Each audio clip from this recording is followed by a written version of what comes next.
اللہ تعالیٰ نے ارشاد فرمایا جعل اللہ الکعبۃ البیت الحرام، بنا دیا ہے اللہ تعالیٰ نے کعبۃ اللہ کو، جو کہ حرمت والا گھر ہے، عزت والا ادب والا گھر ہے، قیاما للناس، لوگوں کے قیام کا سبب،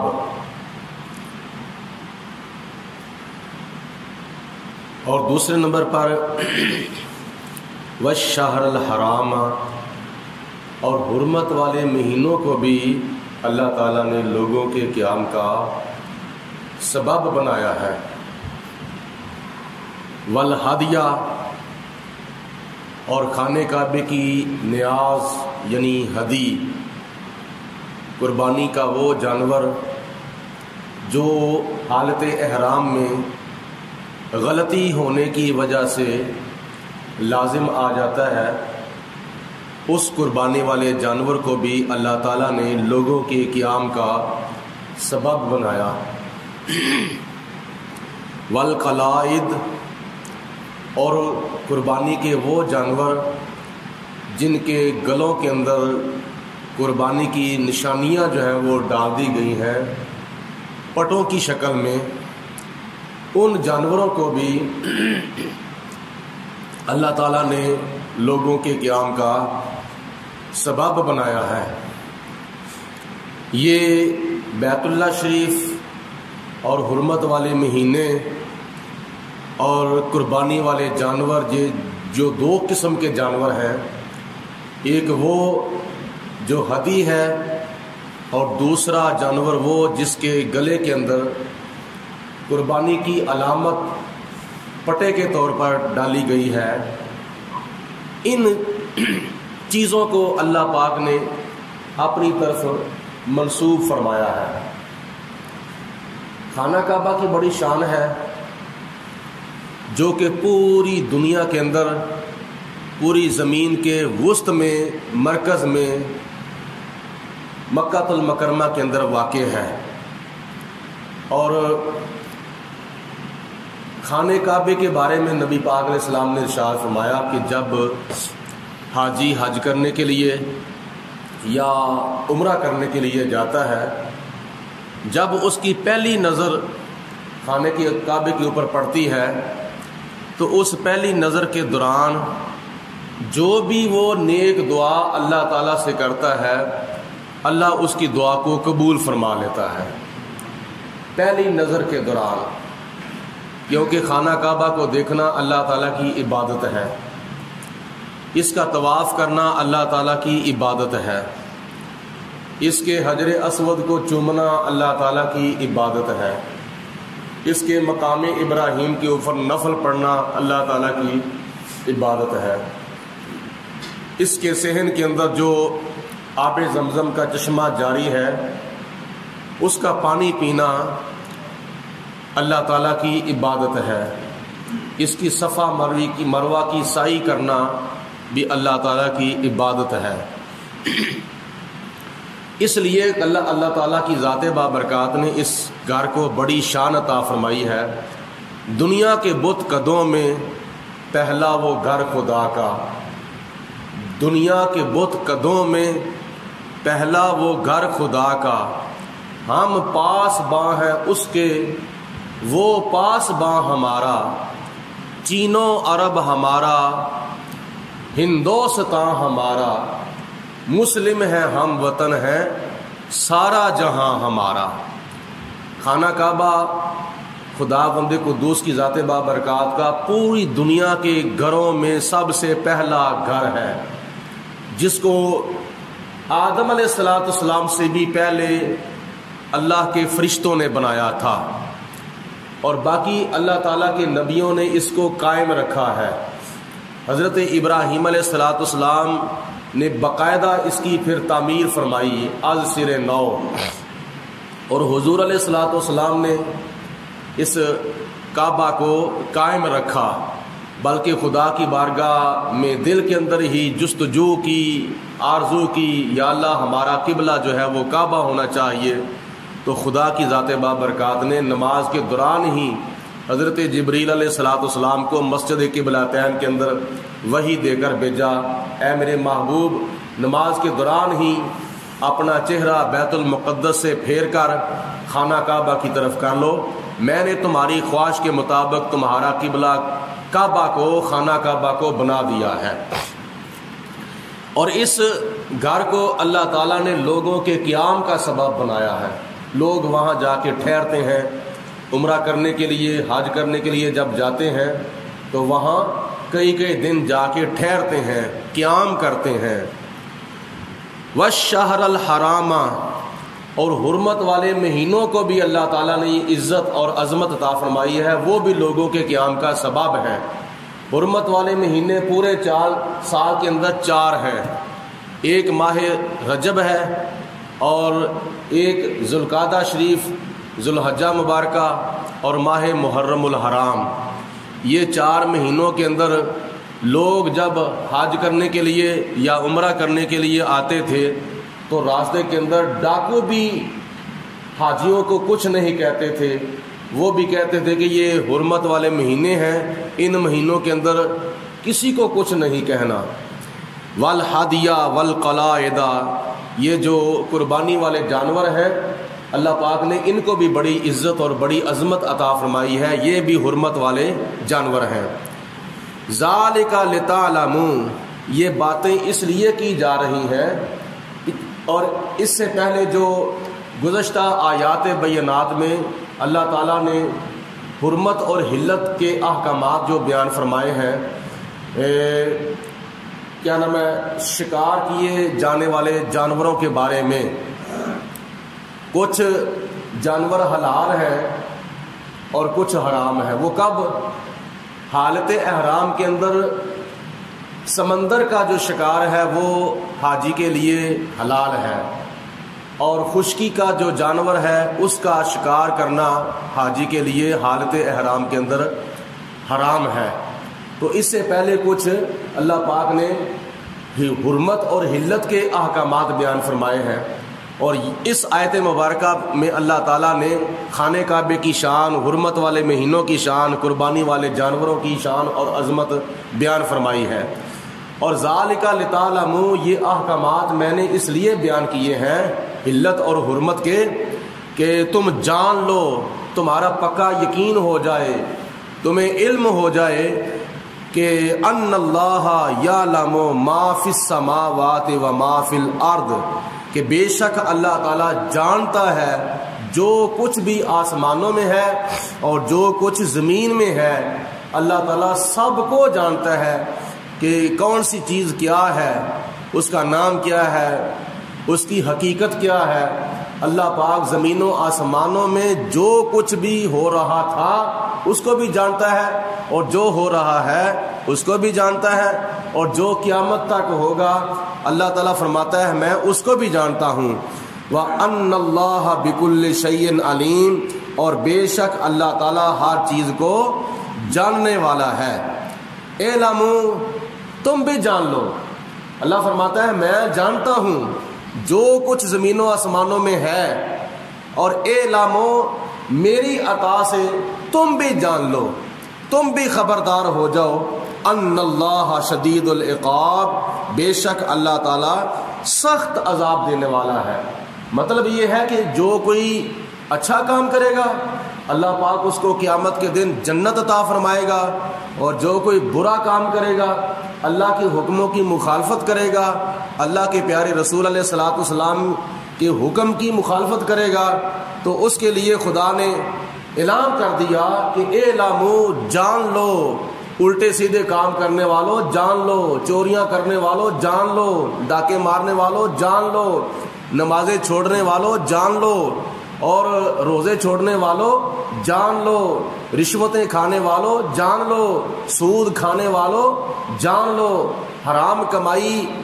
کھانے والوں جان لو، ان اللہ شدید العقاب، اللہ کا جو عذاب ہے وہ بڑا سخت عذاب ہے، اتنا سخت عذاب ہے کہ دنیا کی آگ ایک حصہ گرم ہے اور جہنم کی جو آگ ہے وہ 70 حصے دنیا کی آگ سے زیادہ گرم ہے۔ تو اللہ تعالیٰ سخت عذاب دینے والا ہے۔ وَأَنَّ اللَّهَ غَفُورٌ رَحِيمٌ، اور اللہ تعالیٰ معاف فرمانے والا بھی ہے۔ جو کوئی اللہ تعالیٰ سے ڈرتا ہے، جو کوئی خدا کا خوف اپنے دل میں پیدا کرتا ہے اور خدا سے ڈر کر اچھے کام کرتا ہے، اللہ فرماتا ہے اس کے لیے میں اعلان کرتا ہوں وَأَنَّ اللَّهَ غَفُورٌ رَحِيمٌ، اللہ تعالیٰ بخشنے والا بھی ہے اور رحم کرنے والا بھی ہے۔ ما علی الرسول الا البلاغ، میرے پیارے رسول آخری نبی حضرت محمد مصطفیٰ،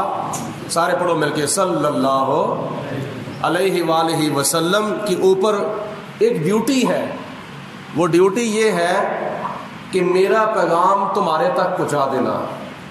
میں اپنے پیارے حبیب علیہ الصلوۃ والسلام کی طرف وحی کرتا ہوں، حضرت جبریل علیہ الصلوۃ والسلام وحی لے کر میرے پیارے حبیب علیہ السلام کی بارگاہ میں حاضر ہوتے ہیں، اور جو پیغام جبریل کے ذریعے میرے پیارے حبیب علیہ السلام کو جاتا ہے، اور میرے پیارے حبیب علیہ الصلوۃ والسلام وہ پیغام تم تک پہنچاتے ہیں۔ صرف اور صرف میرے محبوب کا یہ کام ہے کہ میرا پیغام تمہارے تک پہنچانا، اس کی یہ ڈیوٹی ہے، اور کوئی تم سے وہ طلب نہیں کرتا، یعنی کوئی لالچ نہیں، کوئی طمع نہیں، اور دنیا کا مال میرے پیارے حبیب علیہ السلام نہیں چاہتے، بلکہ میرے پیارے حبیب علیہ السلام تو چاہتے ہیں کہ اللہ کا پیغام تم تک پہنچ جائے۔ دیکھو نا، اللہ پاک نے قرآن پاک کے پہلے اس پارے کے اندر ارشاد فرمایا ہے ان الذین کفروا سواء علیہم اانذرتہم ام لم تنذرہم لا یؤمنون، کہ بے شک جو لوگ کافر ہو گئے ان کو آپ سمجھائیں یا نہ سمجھائیں، ان کو آپ ڈرائیں یا نہ ڈرائیں، اے میرے پیارے رسول لا یؤمنون، وہ ایمان نہیں لائیں گے۔ لیکن اس کے باوجود نبی پاک علیہ الصلوۃ والسلام مکے کے اندر کافروں کو تبلیغ کرتے رہے ہیں، اور لوگوں کو دین کی طرف بلاتے رہے ہیں، توحید کی طرف بلاتے رہے ہیں، اپنی رسالت کی دعوت دیتے رہے ہیں، لوگوں کو کلمے کی دعوت دیتے رہے ہیں۔ جب خدا نے فرما دیا تھا میرے محبوب ان لوگوں کے دلوں کے اوپر کفر کی مہر لگ چکی ہے، ان کے کانوں پر بھی مہر لگ چکی ہے، اور ان کی آنکھوں کے اوپر بھی پردے جو ہیں وہ ڈال دیے گئے ہیں، تو اس کے باوجود حضور علیہ الصلوۃ والسلام کافروں کو تبلیغ کرتے رہے۔ وجہ یہ ہے کہ اللہ تعالیٰ کے فرمانے کے مطابق جانتے حضور علیہ السلام بھی تھے کہ انہوں نے میرا کلمہ نہیں پڑھنا، انہوں نے اسلام کی طرف نہیں آنا، اس کے باوجود بھی ان کو اسلام کی طرف بلاتے رہے۔ اصل وجہ یہ ہے کہ نبی پاک علیہ السلام کے اوپر جو حق تبلیغ تھا، نبی پاک علیہ السلام کافروں کا حق تبلیغ ادا کرتے رہے ہیں، کہ قیامت کے دن کہیں یہ نہ سمجھیں ہمیں تو کسی نے بلایا نہیں تھا نیکی کی طرف، ہمیں تو کسی نے اسلام کی دعوت دی نہیں تھی، ہمیں تو کسی نے توحید کی دعوت دی نہیں تھی، لہذا ہم تو اس لیے کفر میں رہے ہیں۔ اللہ پاک کے پیارے حبیب علیہ السلام نے حجت قائم کرنے کے لیے، ان کا حق تبلیغ ادا کرنے کے لیے ان کو تبلیغ کی تھی۔ واللہ یعلم ما تبدون وما تکتمون، اللہ فرماتا ہے کہ اے دنیا والوں، جو کچھ تم اپنی زبانوں سے باتیں کر کے ظاہر کرتے ہو میں وہ بھی جانتا ہوں، اور وما تکتمون، اور جو باتیں تم اپنے دلوں کے اندر چھپاتے ہو اللہ فرماتا ہے میں وہ بھی جانتا ہوں۔ یہ خدا کی ذات بابرکات علیم بذات الصدور ہے کہ جو باتیں ہماری زبانوں پر ہوتی ہیں اللہ ان کو بھی جانتا ہے، اور جو باتیں ہمارے دلوں کے اندر ہوتی ہیں اللہ پاک ان کو بھی جانتا ہے۔ ہم تم ایک دوسرے سے اپنے دل کی باتیں تو چھپا لیتے ہیں، لیکن اللہ پاک کی ذات بابرکات سے اپنے دلوں کی باتیں، دلوں کے راز کون چھپا سکتا ہے؟ وہ علی کل شیء قدیر بھی ہے اور وہ علیم بذات الصدور بھی ہے۔ قل، اے میرے حبیب علیہ الصلوۃ والسلام آپ ان کو ارشاد فرما دیں، لا یستوی الخبیث والطیب، ناپاک اور پاک دونوں برابر نہیں ہو سکتے، پاکیزہ اور پلید دونوں برابر نہیں ہو سکتے، یعنی پاکیزہ جو ہے وہ پاکیزہ جو ہے وہ ناپاک کے برابر نہیں ہو سکتا، اور کیا نام ہے پاکیزہ جو ہے وہ ناپاک کے برابر نہیں ہو سکتا۔ پاک پاک ہے اور پلید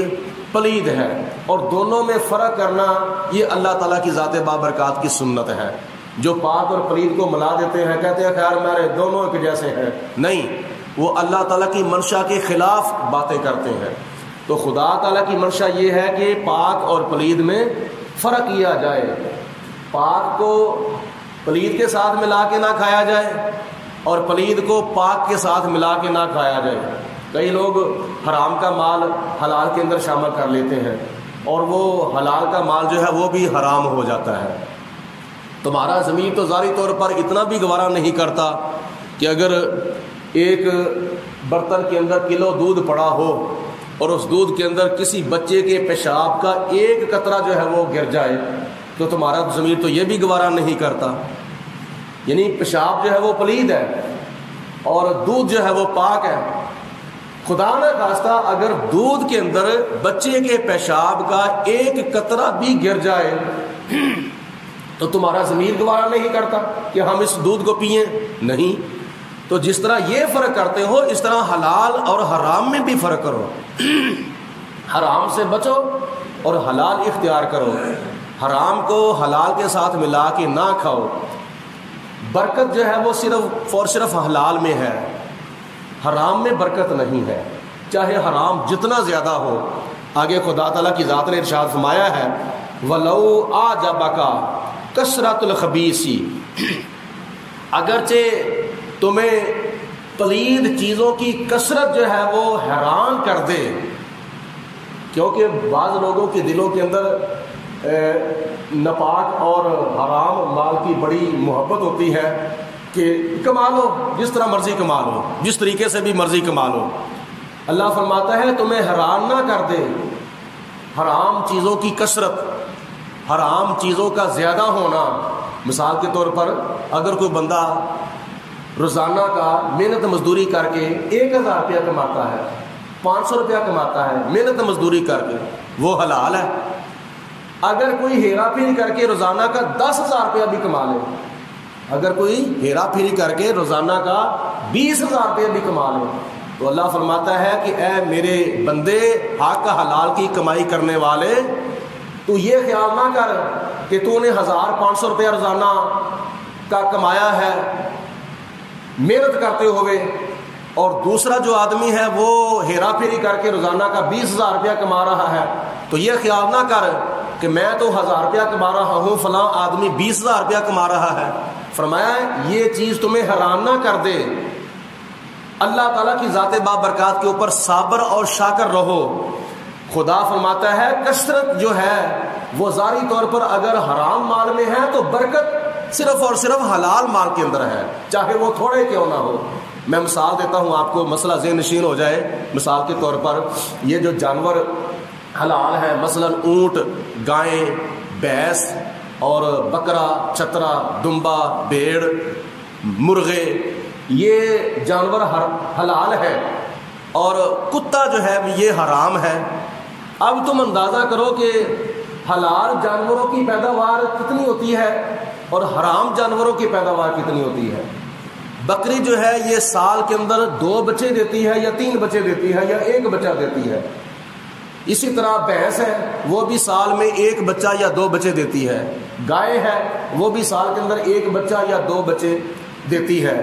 اور کتیا جو ہے یہ سال کے اندر 8 10 7 بچے جنمتی ہے۔ تو کتیا کی زیادہ پیداوار ہے پیدائش کے لحاظ سے، یعنی زیادہ پیداوار ہے۔ تو اس کے باوجود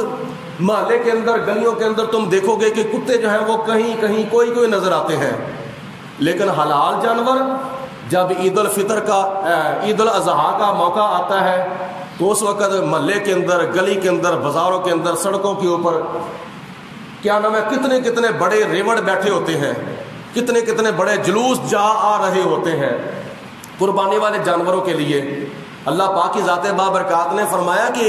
چاہے حلال جانور کی پیداوار حرام جانوروں کی بنسبت جو ہے وہ تھوڑی ہے، لیکن پھر بھی برکت خدا کی ذات بابرکات نے حلال جانوروں کے اندر رکھی ہے، حرام جانوروں کے اندر نہیں رکھی۔ تو خدا کی ذات بابرکات نے فرمایا فاتقوا اللہ، ڈرو تم اللہ تبارک و تعالیٰ کی ذات بابرکات سے، یا اولی الالباب، اے عقلوں والو، کیونکہ عقل ایک قسم کی نہیں ہوتی، عقل بہت قسم کی ہوتی ہے۔ اے عقلوں والو اللہ تعالیٰ سے ڈرتے رہو، لعلکم تفلحون، تاکہ تم دنیا کے اندر بھی کامیاب ہو جاؤ، قبر کے اندر بھی کامیاب ہو جاؤ، حشر کے اندر بھی کامیاب ہو جاؤ۔